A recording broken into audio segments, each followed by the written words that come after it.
Picture this. You're sitting on your couch, phone in hand, and you're scrolling through a sea of faces on a dating app.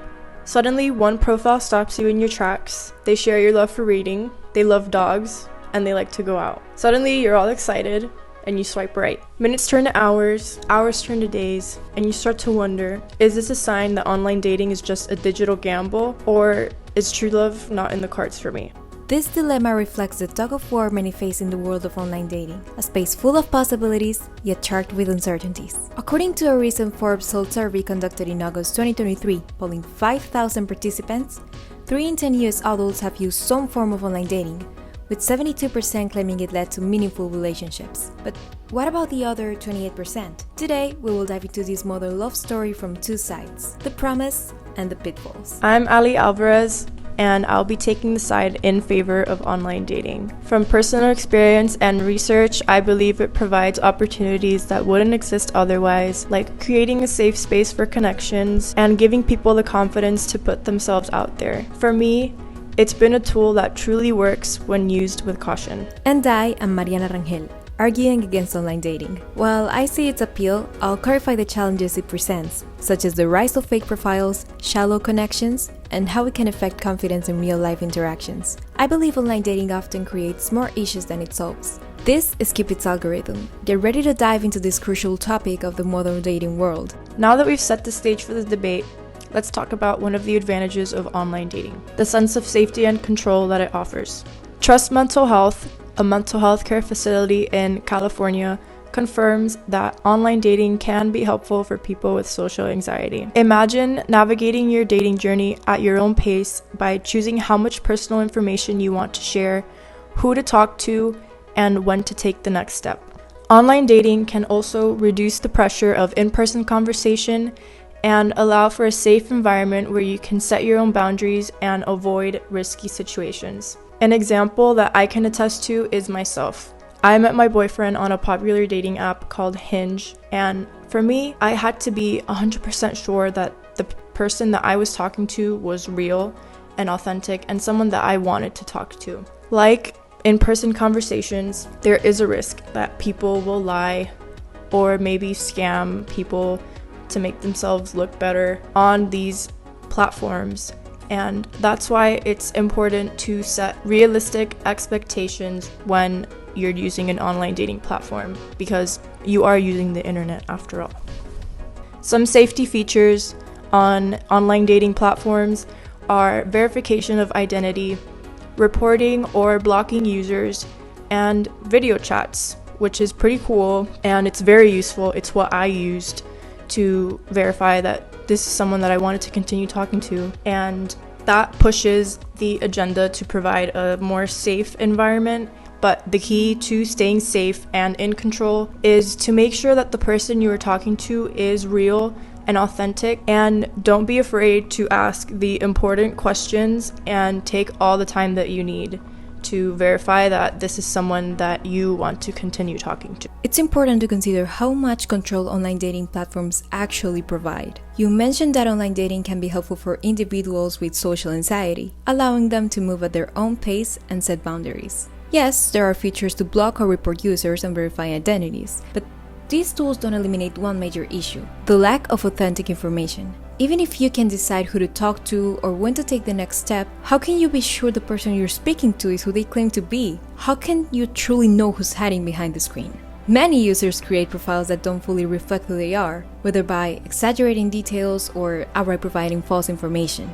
According to Jonas Strandl, Chief Marketing Officer at Bezeto, in the article "Welcome to the Age of Fake Dating Profiles," updated on May 27, 2024, up to 10% of dating profiles are fake. That is 1 in every 10 profiles. People who aren't on these platforms for genuine connections, but may instead be scammers looking to exploit others. These profiles can't be screened out entirely, even with tools like identity verification or reporting options. This creates a false sense of security, where users feel in control but are still vulnerable to being misled or manipulated.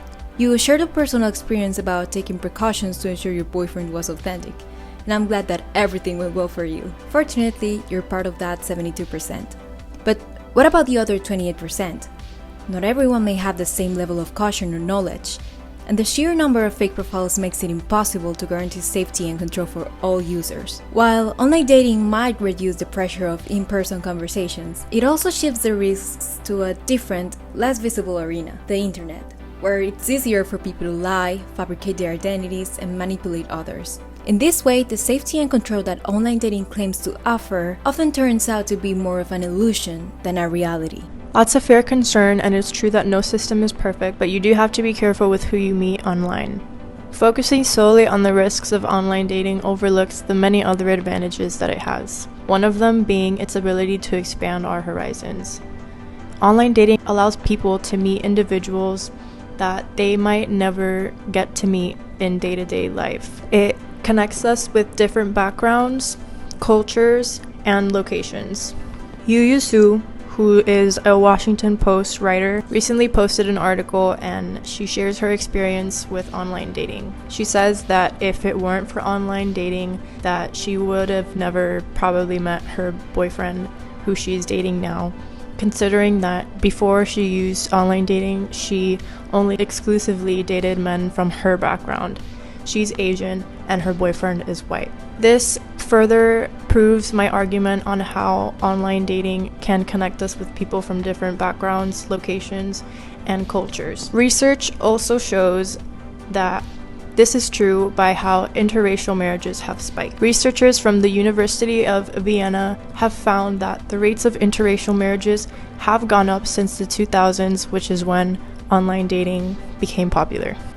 Expanding your horizons is certainly a benefit, and I understand your point about online dating enabling people to meet individuals from different cultures, backgrounds, and locations. However, we need to ask an important question. What is the quality of these connections? While online dating provides access to a larger and more diverse pool of people, this variety often comes at the expense of depth and genuine connection. The very design of many dating apps encourages what's often called the swipe culture, where users make snap judgments based on profile pictures and brief bios rather than meaningful qualities. This approach can lead to shallow, surface-level interactions rather than the kind of emotional connection that develops through shared, in-person experiences. When we prioritize quantity over quality, the potential for building lasting relationships diminishes. According to Kelly Edwards, a licensed couple therapist in the article The Importance of Touch in Relationships, lasting connections in relationships often depend on physical touch, which plays a crucial role in communicating emotions and fostering closeness between people. Edwards explained that touch releases oxytocin, the love hormone, which reduces stress and deepens the sense of well-being between individuals. Without in-person interactions, online dating lacks this essential element, and because of this, users may struggle to establish the same level of trust or build connections as strong or emotionally fulfilling as those developed face-to-face. And I really think it's true. Physical contact is necessary. From holding hands to hugging, it makes the relationship more personal and promotes trust and closeness. It's important to recognize that emotional intimacy achieved online is often limited by the lack of nonverbal cues, such as body language and tone, which are essential in understanding and connecting with others on a deeper level. These cues often allow individuals to pick up on emotions and intentions that text-based communication can easily miss. Relationships built on physical presence, shared activities, and spontaneous interactions tend to form a stronger foundation, as they enable both partners to fully understand and appreciate each other's habits, quirks, reactions in different situations. While online dating might make it easier to meet someone from a different background or culture, it doesn't necessarily mean those relationships will thrive. Cultural and interpersonal differences require communication and understanding, which are more effectively developed through in-person interactions rather than through digital conversations. In essence, online dating does offer the benefit of expanding horizons, but it often limits opportunities for building truly meaningful and lasting connections. A wide pool of matches isn't inherently valuable if the interactions lack the depth needed for genuine, emotional bonds.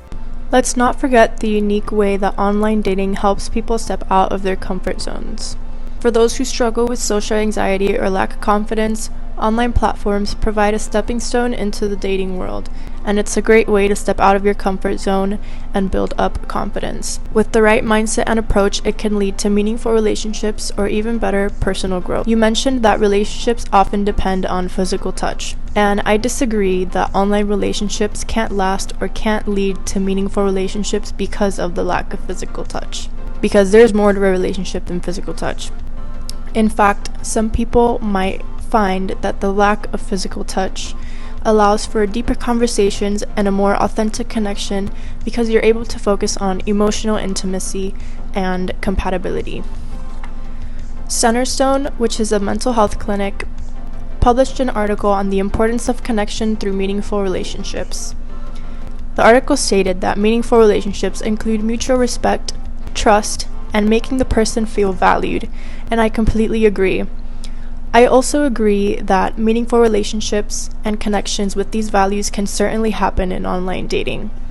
While physical touch isn't immediately possible, it's the emotional and intellectual connection that lays the groundwork for the meaningful relationships. Through thoughtful communication, shared values, and mutual understanding, people can build trust and respect that overpowers physical touch, in my opinion. Over time, this foundation can lead to a strong, meaningful connection that doesn't depend on physical touch to feel real and significant. While online dating, the absence of physical touch often leads to a more meaningful exchange because both individuals can take the time to truly listen, empathize, and support each other. And certainly, if you're willing to meet in person, it just adds and it's an extra to the whole package. Not only does this build emotional intimacy, but also boosts confidence by learning to communicate more effectively and navigate social settings. Ultimately, online dating can create a safe space to help people step out of their comfort zones where foundations of trust, respect, and emotional intimacy thrive, often leading to relationships that are just as rich and fulfilling as those that begin in person. I can see how online dating might feel like a confidence booster at first, but relying too heavily on it can actually make it harder to build social skills in real-life situations. It can create a dependency on virtual communication. Many people find that online interactions are very different from face-to-face conversations, and getting comfortable behind a screen does not always translate to building confidence in real life. In fact, it can increase social anxiety because people get accustomed to having more control over interactions, which isn't possible in person. This dependency on online communication can make it even harder to step out of one's comfort zone and approach people naturally in everyday life.